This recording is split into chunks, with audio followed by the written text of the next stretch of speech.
Antes de vir para cá para ministrar, o Henrique estava brincando comigo, né? Para quem não conhece o Henrique, o nosso líder de adolescentes, falou: mestre, lembra que... Vai, Rock. E ele falou: lembra que o pastor falava das 300 igrejas? Nós temos 300 líderes aqui. São as 300 igrejas que nós temos.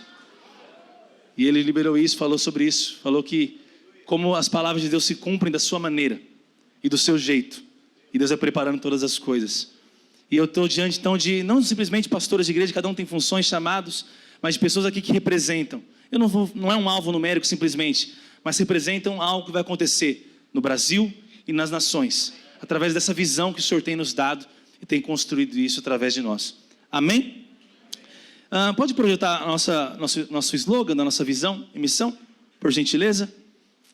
Eu acho que está no slide mesmo isso. Nossa visão e missão, conforme o pastor Márcio mencionou, nós lemos, ministramos, e o pastor Márcio ele se deteve mais no ser uma família. Então o pastor Daniel, ele pregou muito sobre a intimidade com Deus. Nós sabemos já bastante sobre a revelação do amor com que nós pregamos, essa abordagem da graça, essa abordagem partindo sempre do pressuposto bíblico de que está consumado, de que o véu se rasgou. Quantos podem dizer amém sobre isso?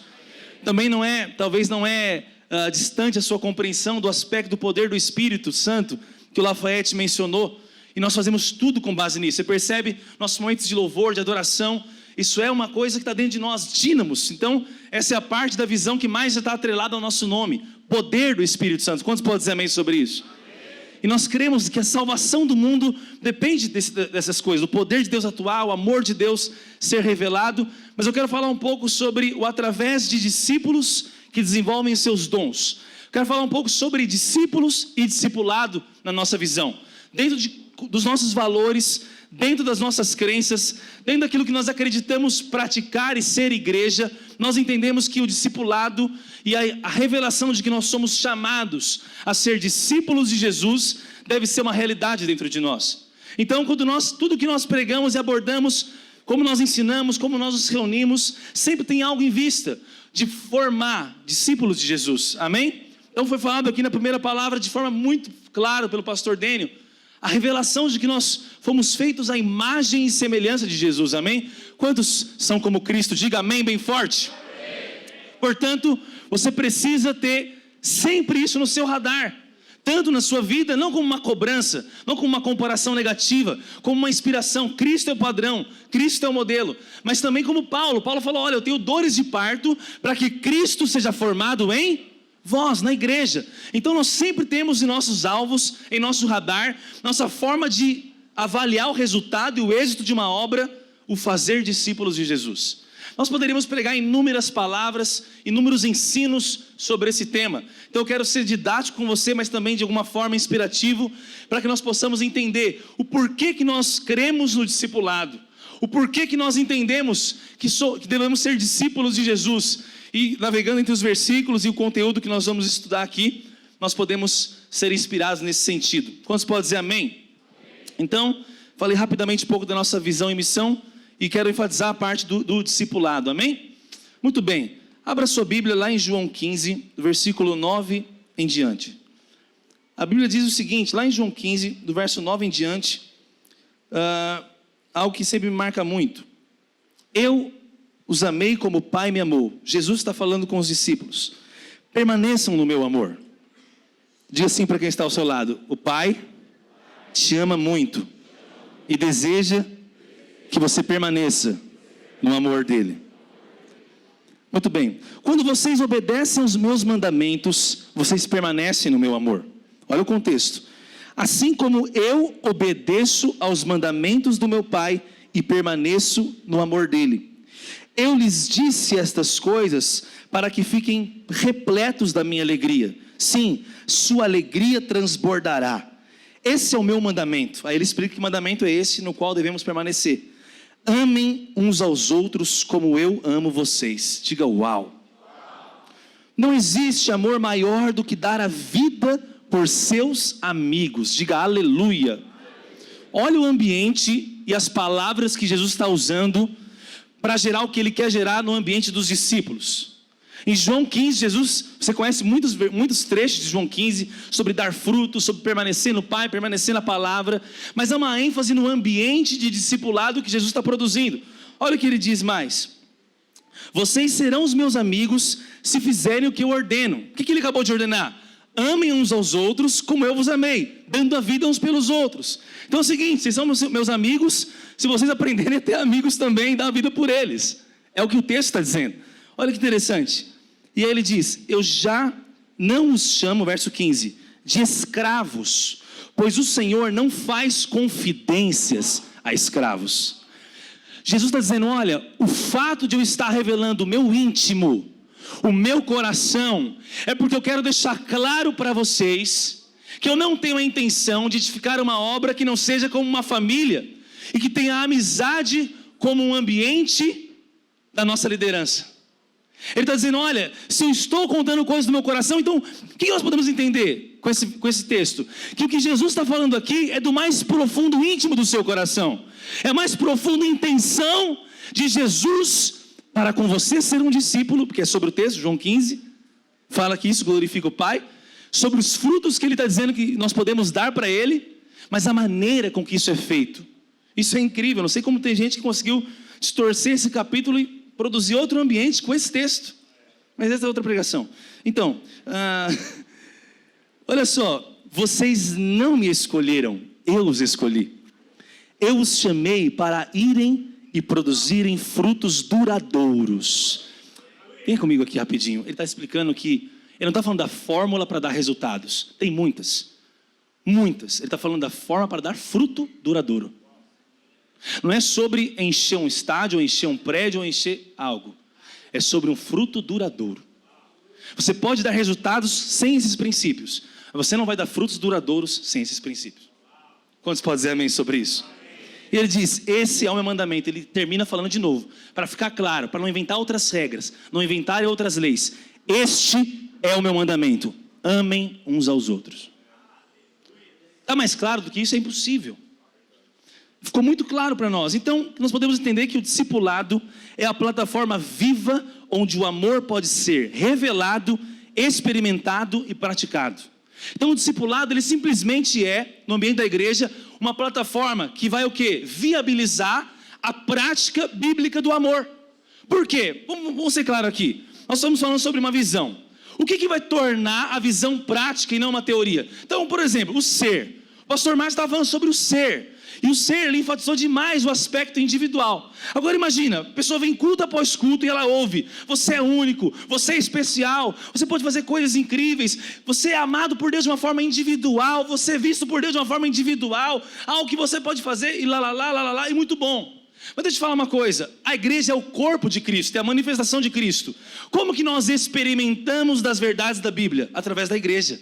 Então vamos supor, o cara entra e sai de uma igreja 2 anos, todo culto, ouve que ele é um ser individual precioso, mas nunca ninguém sentou para cuidar dele, nunca ninguém sentou para ouvir a ele, nunca ninguém orou pela vida dele, nunca ninguém o tratou como um ser individual, embora pode ser pregado no púlpito sobre isso. Então, quando nós falamos de nossa forma de ser igreja, e o discipulado é uma delas, é que toda forma de ser igreja, célula, culto, discipulado, e na ocasião o discipulado, eles vão ser o quê? O terreno onde se pratica o que se prega. Nós vivemos uma geração de pessoas invisíveis. Pessoas entram em prédios corporativos, eles não enxergam alguém, eles enxergam um crachá ali, impedindo ou deixando ela entrar. As pessoas não enxergam uma pessoa abastecendo, elas enxergam um uniforme de uma pessoa que abastece. É comum até dentro da igreja alguém enxergar o servo em si, mas não quem está por detrás daquela camisa de eu amo servir. É muito comum pela correria da vida, e nas cidades grandes ou mesmo em cidades menores, nós começarmos a nos relacionar com pessoas invisíveis. E está cheio de pessoas invisíveis no seu cotidiano, no qual você nunca nem perguntou o nome. E isso é traduzido e foi transferido para o ambiente de igreja. Em nome de uma espiritualidade, de um alvo, de um resultado, você pode ser atropelado quanto à sua individualidade.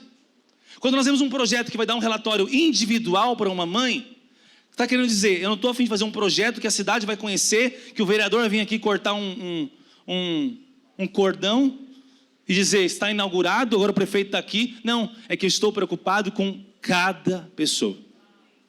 Por isso Jesus, embora tenha uma capacidade incrível, não investiu profundamente em muitas pessoas, a não ser 12, sem mulher e sem filhos. Porque aí dá 12, hoje em dia nem 12 dá com mulher e com filhos, tem que contar com a esposa, 1, 2, 3. Tenho espaço para 8 no momento. Então, onde eu quero chegar com você? Quando nós ouvimos algo e nós vemos o quanto isso é uma teoria, nós fechamos o nosso coração. Uma igreja que acredita no ser, tem que acreditar no discipulado. Quantos podem dizer amém sobre isso? Então, o discipulado, ele é um processo de uns aos outros, onde Cristo é formado e desenvolvido em nós e entre nós. Então, o discipulado não é aquele agendamento de gabinete que eu marquei. O discipulado não é aquela reunião em grupo que eu marquei. O discipulado não é aquela conversa de esquina que eu conversei. Nem é aquela refeição que eu comi com alguém. É tudo isso e mais um pouco. É todo o processo de uns aos outros. O discipulado é por telefone, é pessoalmente. O discipulado, então, ele não é um evento. O discipulado é um processo a ser vivenciado. Assim como o pastor Márcio muito sabiamente disse, tem 23 uns aos outros, 25 uns aos outros no Novo Testamento, de prática. Então esse processo de uns aos outros todo é chamado de discipulado. Por quê? Quando Jesus disse, ide fazer discípulos, ele não deu uma forma de prática, de eventos, de agendamentos ou de aconselhamentos. Ele deu o quê? O modelo que ele tinha, de dar a vida por 12, de dar a vida pelos seus amigos. E no processo de dar a vida, quando o pastor Márcio menciona que anda 22 anos com o pastor Dênio, e anda assim, porque nunca se viu no coletivo, mas sempre se sentiu visto pelo pastor, como alguém importante, como uma pessoa, isso traduz o que nós queremos como discipulado. Quando nós vemos que anos andando, mantém carinho, admiração, desejo de ouvir, isso traduz o que eu quero para a minha vida, e o que eu quero para os meus filhos. Que não seja um sistema de conformidade, o discipulado, mas uma plataforma de potencialização. O discipulado não é um sistema de conformidade a alguém. Ele é um lugar, um ambiente fértil para potencializar, para enviar, para inspirar, para amar, para poder praticar tudo aquilo que eu já creio na teoria. Quantos podem dizer amém sobre isso? Dito isso, nós podemos ver vários aspectos do discipulado, mas uma das coisas que eu gosto é ver o discipulado, que é todo esse processo, como um instrumento de cuidado. Diga, cuidado. Antes de entrar nisso, deixa eu te explicar. Quando nós falamos de discipulado, se o processo é se tornar um discípulo de Jesus e não nosso, nós temos que entender que o discipulado só existe porque existe uma demanda de Jesus clara de ter discípulos. Diga assim, discípulos. Então, queridos, uma coisa tem que ficar muito clara. Talvez a gente pode entrar outro momento mais profundamente no que é ser discípulo. Dá para falar muita coisa sobre isso. Mas quando nós falamos do discipulado e todo esse processo, nós temos que ter em mente que o fim desse processo, ele é ser a imagem de Jesus. Amém? E para que isso aconteça, o processo de discipulado, que forma discípulos de Jesus, que acontece nos nossos relacionamentos entre nós, ele precisa ser um instrumento de cuidado. Eu vou dar um exemplo de um versículo, de um texto que está falando de um outro assunto, pode ser aplicado nesse, para você entender. Eu estava semana passada falando sobre adoção, semana retrasada com a minha esposa, numa igreja em Belo Horizonte, e foi muito legal, nós fomos muito edificados também, porque eu fui estudar mais o assunto, entender, e orar sobre o assunto. Eu fiquei tão feliz por ver como a Bíblia é maravilhosa. Mas olha que interessante, em Tiago 1:27, olha o que diz. Quantos estão comigo, diga amém. Amém. A religião pura e imaculada para com Deus e Pai é esta: cuidar dos órfãos e as viúvas nas suas tribulações e guardar-se da corrupção do mundo. Olha onde eu quero chegar com você. Aqui diz que a verdadeira religião, pense comigo, primeiro, a religião aqui não é a palavra no sentido pejorativo. Ah, você é religioso, o cristianismo não é religião. Aqui, no sentido bíblico, há 2000 anos atrás, esse nome religião, inclusive, não era totalmente destruído. Então, o que está dizendo? Ou seja, a verdadeira conexão com Deus, a verdadeira espiritualidade é cuidar dos órfãos e das viúvas. O que está querendo dizer aqui? O verbo cuidar, olha o que o verbo cuidar ele significa: buscar conhecer de perto a realidade, a fim de ajudar e oferecer o cuidado necessário. Diga assim, cuidado necessário. Diga mais alto, diga cuidado necessário. Só para você ter uma ideia onde eu quero chegar, vamos aplicar isso ao órfão. Então é muito legal você entender que existe um orfanato que tem órfãos e você se mobilizar para dar brinquedos para eles no Natal. Muito legal.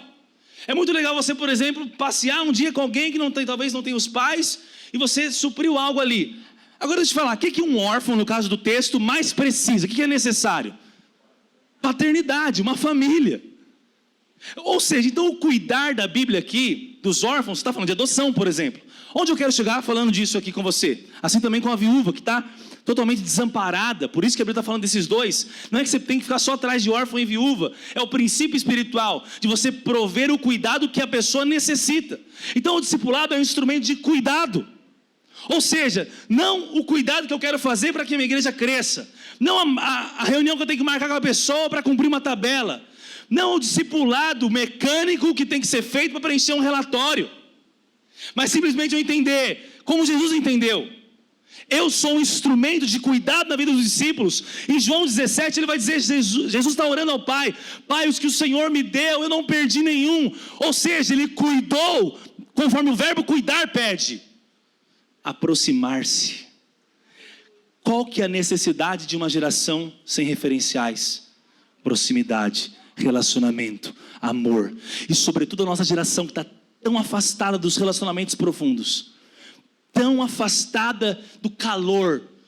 E podemos eleger vários motivos, eu não vou entrar nisso agora, porque sempre temos um inimigo. O inimigo está furioso aqui, o tempo. Então, onde eu quero chegar com você? Que o discipulado, ele é a mentoria, a paternidade equilibrada, me entenda. Ele é uma necessidade de todo ser humano de relacionamento. Eu vou provar isso para você, porque quando Jesus disse, é tão forte isso, Jesus disse em João 14:18, eu não vos deixarei órfãos. Não estamos falando só de gente que não tem o pai e mãe, e desse assunto eu entendo, de adoção. Mas não é só disso que eu estou falando.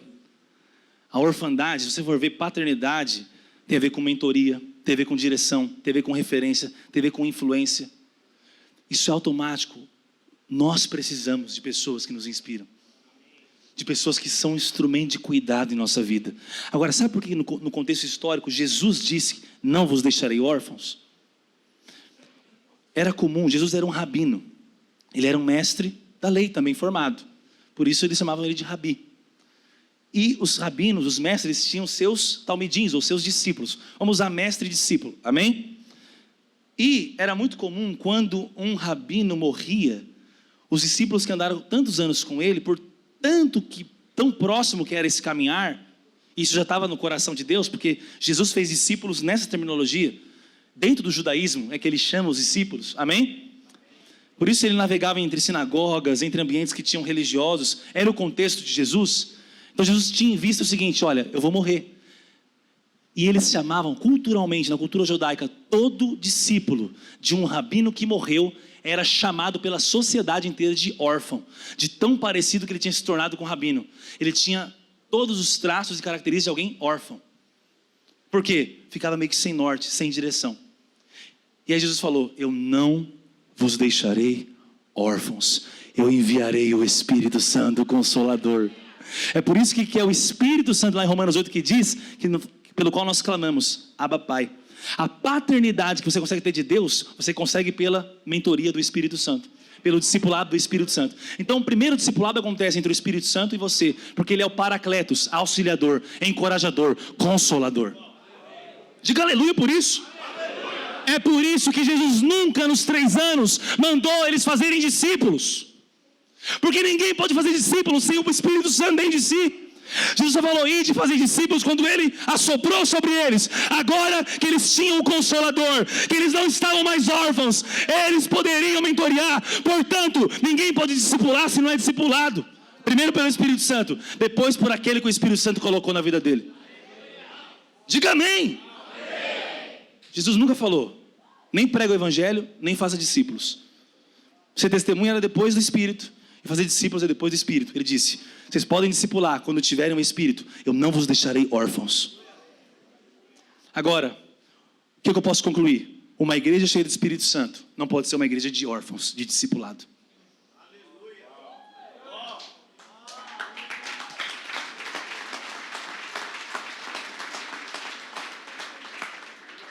Se uma igreja é órfã dos seus líderes, ela não é cheia do Espírito, porque o Espírito Santo é o Consolador que não nos deixa órfão. E como que ele move hoje? Através de nós. Qual a experiência pessoal que nós estamos tendo com a igreja? De teoria ou de prática? Eu realmente acredito no quando o cara prega que eu sou único, mas nunca ninguém sentou comigo, nunca ninguém se preocupou comigo, nunca ninguém me amou. Mentira. O discipulado vai nos livrar de ter uma mentira em nossa visão. E o discipulado não é um sistema de conformidade, não é um sistema de produtividade, e não é uma agenda marcada para sentar com alguém e confessar pecados. É muito mais profundo que isso. É um pleno viver de uns aos outros, de amor, de respeito, de problemas, de confrontos, mas de entender, o Senhor nos uniu por um propósito. Nós somos a família de Deus. Interessante que isso é algo interessante sobre o discipulado. Meu Deus. Deram mais tempo para mim? Ou só passou 5 minutos? Deus está remindo meu tempo. Quer dizer, ampliando meu tempo. O seu foi acrescentado, não foi impressão não, sem vergonha. O seu a gente acrescentou, voltou para 40 de novo. Depois você vê lá o seu vídeo, quando você pregou. Isso aqui é família, isso aqui é discipulado. Eu estava falando para o Henrique ali atrás agora há pouco. Eu me sinto satisfeito, feliz quando eu estou com o Márcio, o Deno Pai e o Deno Júnior. Nossas reuniões semanais ou quinzenais em que nós oramos, estamos juntos, conversamos. Como eu me sinto família. Como é esse ambiente real. Como não existe máscaras. E como nós vamos conseguir reproduzir esse ambiente. E eu sei que você vive muito disso também. Eu até brinco, as melhores coisas que nossa igreja está vivendo, o pastor não está nem vendo. As melhores coisas que estão acontecendo na semana, não é o que a gente posta, que a gente está vendo, a gente nem consegue ver, porque nós somos uma igreja viva, que tem o amor fluindo, que tem o Espírito fluindo. Por isso eu te agradeço, porque eu sei, você está vendo algo incrível, mesmo que às vezes o seu pastor não está vendo nem postando. Porque não precisa, Deus está vendo. Interessante que o motivo do discipulado, eu quero falar algumas coisas sobre o discipulado em 20 minutos. Quantos vão ouvir? Diga amém. Então eu preciso que você fique atento, não converse, não me atrapalhe, porque eu sozinho às vezes me atrapalho, você percebeu? Em Mateus 28, os últimos versículos diz assim, do capítulo 28, eu esqueci qual que é o número dos versículos. Portanto, ide, fazei discípulos de todo... 18 a 20. Esse aqui é o 19 a 20, acho. 19 a 20. Portanto, ide, fazei discípulos de todas as nações. Peguei o Deno Pai. Você percebeu o que aconteceu aqui? Você entendeu o que está acontecendo aqui? Vocês estão vendo Deus agindo aqui? Coisas normais não acontecem em imersões.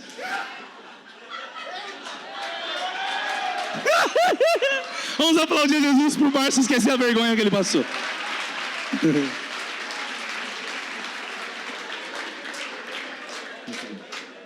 Voltando. Em nome de Jesus, amém. Vamos fazer silêncio no 3, igual no 15 lá? 1, 2, 3 e... Calado, campeão. Portanto, ide e fazei discípulos de todas as nações. Diga assim, fazer discípulos. Aí ele diz, batizando-os em nome do Pai, e do Filho, e do Espírito Santo. Ensinando-os a guardar todas as coisas que eu vos tenho mandado. E eis que eu estou convosco todos os dias, até a consumação dos séculos. Eu quero explicar rapidamente isso daqui.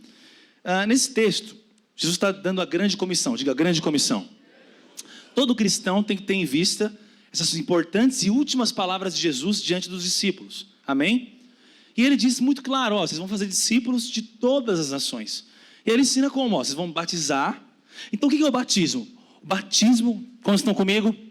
O batismo é o desfecho exitoso do processo de evangelismo. Então já está implícito aqui o evangelismo, porque Marcos diz que ir de pregar o evangelho. Foi uma outra forma de entender o que Jesus disse. Então, na pregação do evangelho, o êxito da pregação é o batismo. Quantos podem dizer amém? Mas aí ele tem uma vírgula, ele diz, e ensina esses que se batizaram a guardar todas as coisas. Onde que o discipulado entra aqui, teologicamente, biblicamente, no nosso ambiente de prática? Como que eu vou ensinar a guardar? Então, aqui, por exemplo, eu estou ensinando você a entender o que eu estou falando.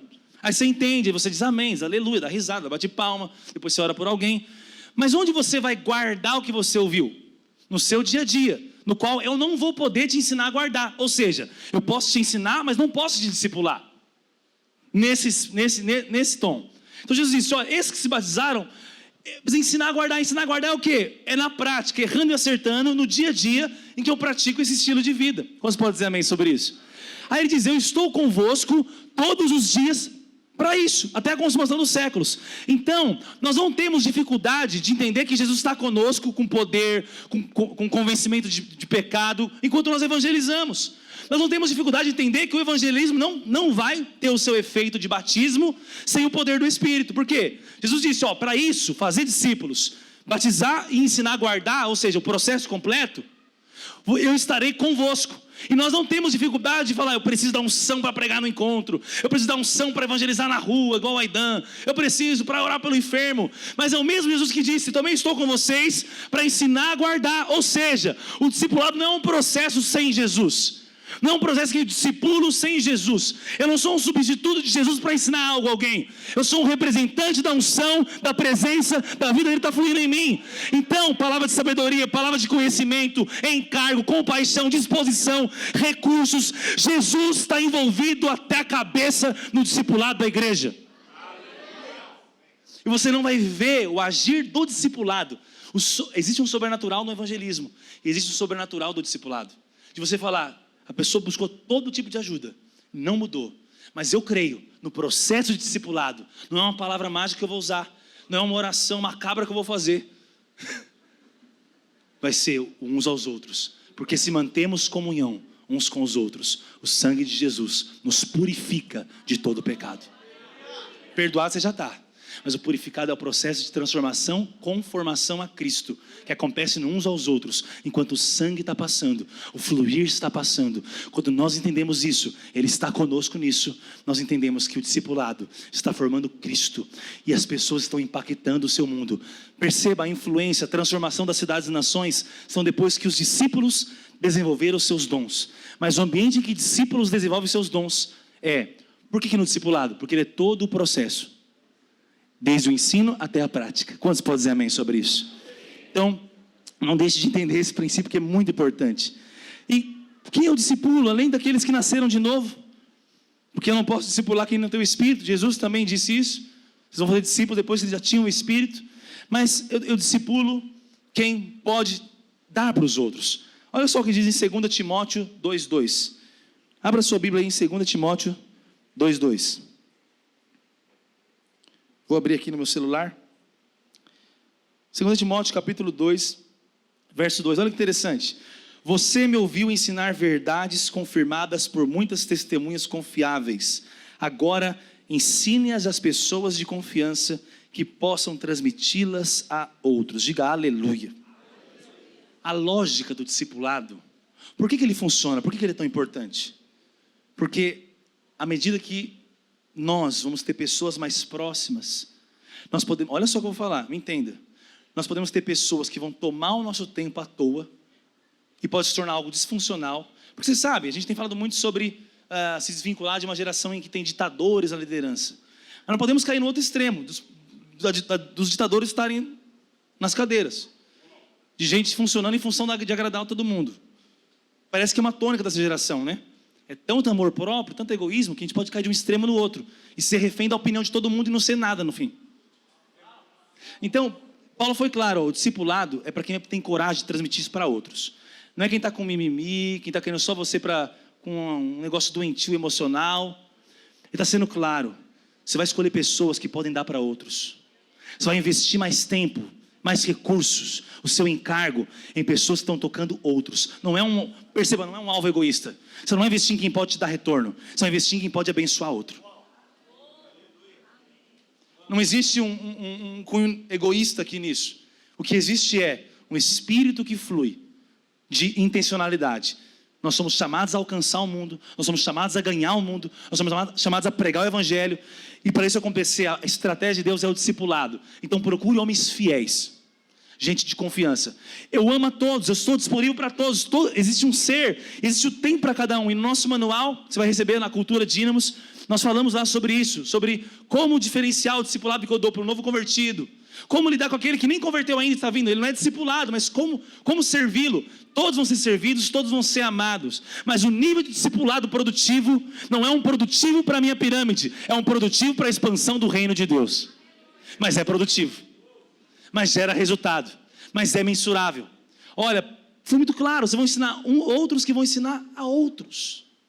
E esse é um espírito correto no processo de ser discipulado. Quantos podem dizer amém sobre isso?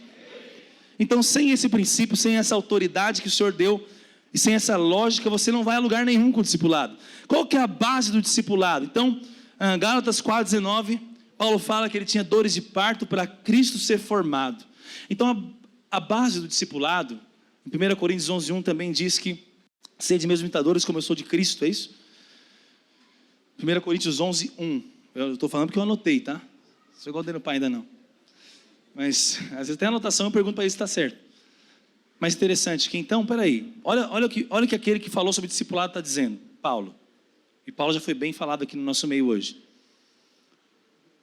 Vocês vão me imitar, vamos parafrasear. Vocês vão olhar para mim e praticar o que eu pratico, à medida que eu estou olhando e praticando o que Cristo pratica. Se eu sou um imitador de Cristo, você pode ser o meu imitador. Então perceba, existe uma base, existe um referencial. Então, o nosso discípulos que desenvolvem, a maneira que nós enxergamos discípulo, é Cristo como base, é Cristo ser formado. Quando que na prática Cristo é a base do discipulado? Quando Ele é a fonte sobrenatural de intervenção. Eu não vou na minha força, eu não discipulo na minha força. É quando eu estou falando, nossa, eu não tenho em mim mesmo capacidade de transformar essa pessoa. Eu não tenho em mim mesmo capacidade de influenciar, de abençoar essa pessoa. É quando você também tem Cristo como modelo. Eu não vou ali colocar minhas preferências pessoais. Eu acho. Não, a palavra que é Cristo, é o que Cristo acha, é o que a palavra acha. E é também entendendo que a espada, que é a palavra, ela tem dois lados. Quando nós estamos discipulando e ensinando, eu não sei você, mas eu tenho, graças a Deus, automaticamente eu fico não me avaliando com condenação, eu fico permitindo que essa palavra me toque também. Deus me livre. O dia que eu estou vendo o erro de todo mundo e não estou vendo o meu. O dia que eu estou vendo a nudez de todo mundo, estou vendo a minha. E nos faz julgar e rotular pessoas sem ter a disposição de ser como Cristo. É como um líder de célula que fala, esse cara que saiu é um filho pródigo. É filho pródigo. Tá bom, enquanto eu não tenho a disposição de ser o pai pródigo, que recebe, dá uma aliança, dá a sandália e coloca ele no lugar daquele que está lá mais tempo e vai deixar o religioso bravo, como eu quero achar que algum é filho pródigo se eu nunca fui um pai?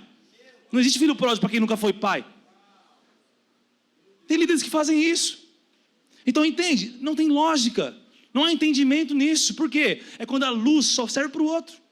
Então Cristo é a base de um discipulado. Quando Cristo não é só algo que eu uso para mudar o outro, é quando Ele está entre aqueles que estão se relacionando, como nosso referencial, como nosso modelo, como modelo de unção, de força, de graça. Ele é o recurso que eu tenho para discipular, Ele é o alvo que eu tenho ao discipular, Ele é o modelo que eu tenho que me conformar. Cristo é tudo em todos. Isso você pode aplaudir porque é Jesus, cara.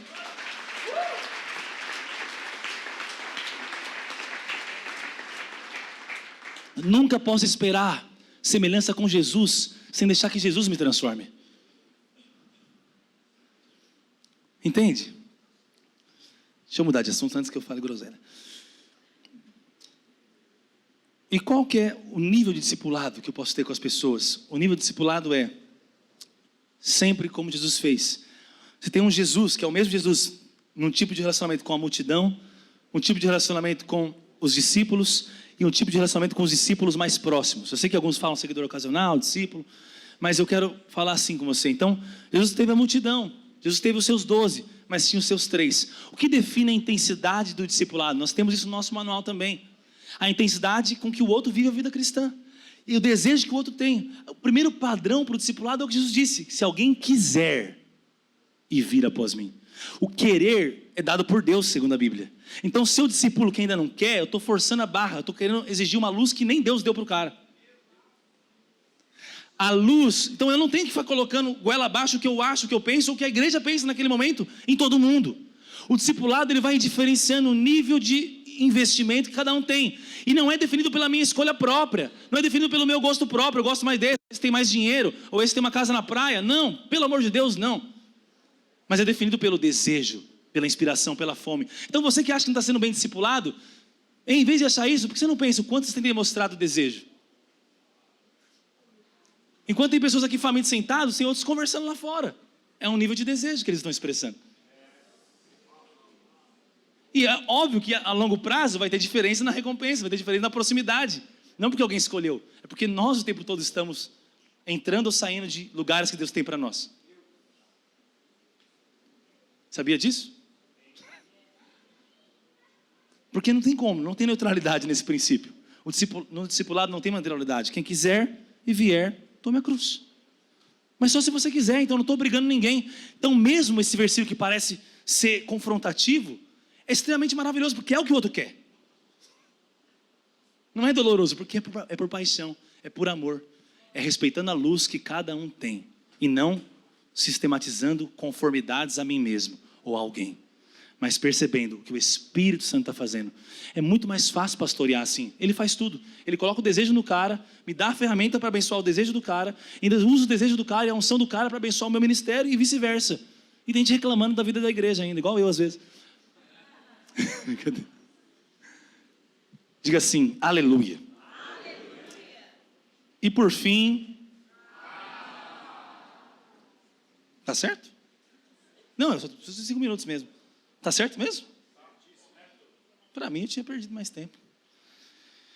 Aleluia. Como que nós podemos praticar esse ambiente de fazer discípulos de maneira plena? Eu tenho alguns conselhos ou dicas ou princípios para isso. Primeiro, esteja aberto. Diga assim, eu preciso ter a minha vida aberta para discipular e ser discipulado. Olha o que diz lá, abre lá em João, capítulo 1, versos 38 e 39. Lá em João, Evangelho de João, capítulo 1, versos 38 e 39, diz assim: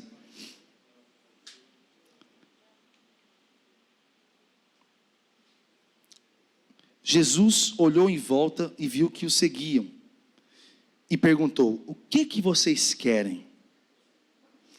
Eles responderam: Rabi, que significa mestre, onde o senhor mora? Onde o senhor está hospedado? Vamos entender o que está acontecendo aqui. E aí, 39 diz: venham e vejam, disse ele. Eram cerca de 4 horas da tarde quando o acompanharam até o lugar onde Jesus estava hospedado e passaram o resto do dia com ele. Aqui começa a trajetória do discipulado de Jesus, pastora Sueli. Ele está começando a atrair pessoas. Ele tem uma obra para realizar, amém? Esses caras estão apaixonados por ele, para andar com ele. Olham para ele, olham para esses caras, e ele pergunta, a primeira coisa: o que vocês querem? Ou seja, qual é o sonho? Qual é o seu desejo? Qual é a sua visão de vida? Olha a resposta dos discípulos: quero saber onde o senhor está hospedado. Não parece, não faz sentido. E aí Jesus falou, e fazia sentido, porque Jesus, tá bom, e levou eles, e passaram o dia todos juntos. E assim começa a história de Jesus com seus discípulos. Vida na vida. Esteja aberto. Jesus começa seu discipulado, começa esse ambiente de fazer discípulos, abrindo a sua casa, abrindo a sua vida, se colocando à disposição, sendo útil. Quando você está aberto, só precisa começar estando aberto. Tem gente que não é a casa que ele vai abrir, tem perfis e perfis. A casa fala da minha liberdade, da minha intimidade, dos meus recursos, do meu lugar onde eu repouso, ou seja, fala do meu coração. Mais tarde Jesus vai dizer em João mesmo: olha, vocês não são mais servos, vocês conhecem o meu coração. Quantos podem dizer amém sobre isso? Então é sobre isso. Segunda coisa, torne-se amigo. Em João 15, do 12 ao 17, no texto que nós lemos lá, eu li do 9 ao 17, mas do 12 ao 17, tem uma ênfase muito grande nisso, em que Jesus está dizendo: olha, nós vamos ser amigos. E a expressão do amor é essa, dar a vida por amigos. O que está implícito aqui? Não tem um império pessoal aqui envolvido. Não tem uma coisa oculta que vocês não conhecem. Vocês não estão dando a vida e fazendo, investindo tempo e dinheiro em algo que vocês não sabem para onde estão indo. Não. É uns aos outros, é um propósito maior. Diga aleluia por isso. Isso é maravilhoso. Como isso potencializa as pessoas, o saber que, cara, nós estamos juntos nesse barco. Você já entrou em briga por causa de amigo, eu sei, na sua infância. Você entra em briga, você dá a vida. Esses dias a Duda pegou os bonecos do Bernardo e deu para o amiguinho dela da escola, que no caso é o Benjamin, filho do pastor Marco Gato. E eu sinto que tem outras intenções nisso, estou preocupadíssimo. É o irmão dela, o Bernardo, ela pega os bonequinhos, os heróizinhos dele, de repente sumiu 5 lá em casa. Aí daqui a pouco a Ellen liga, a Duda jogou nos estojos dela e falou: Benjamin, trouxe um presente para você. Não fala com essa cara não. Cadê o Marco, sem vergonha? Vamos sair na mão por causa disso ainda, um dia. Um dia, por enquanto não. Cara, você faz tudo por amigo. um ambiente, você conta coisas para os amigos que você nunca contou para o seu pai, e não tem jeito, não vai. Você que é pai e mãe, se acostume, saiba disso. O Deno quer ser o melhor pai do mundo para a Chloe. Vai ter coisa que o Deno nunca vai saber. Tem coisa que o Deno pai nunca soube. E que os amigos sabem. Pode aplaudir que é forte, Brasil.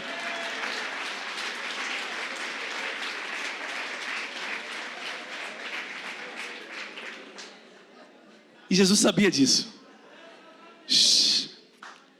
E eu não estou fazendo um estímulo para a falta de transparência com os pais. Estou sendo prático com você. Jesus sabia tanto disso que ele falou, olha, esse é o padrão que nós nos relacionamos.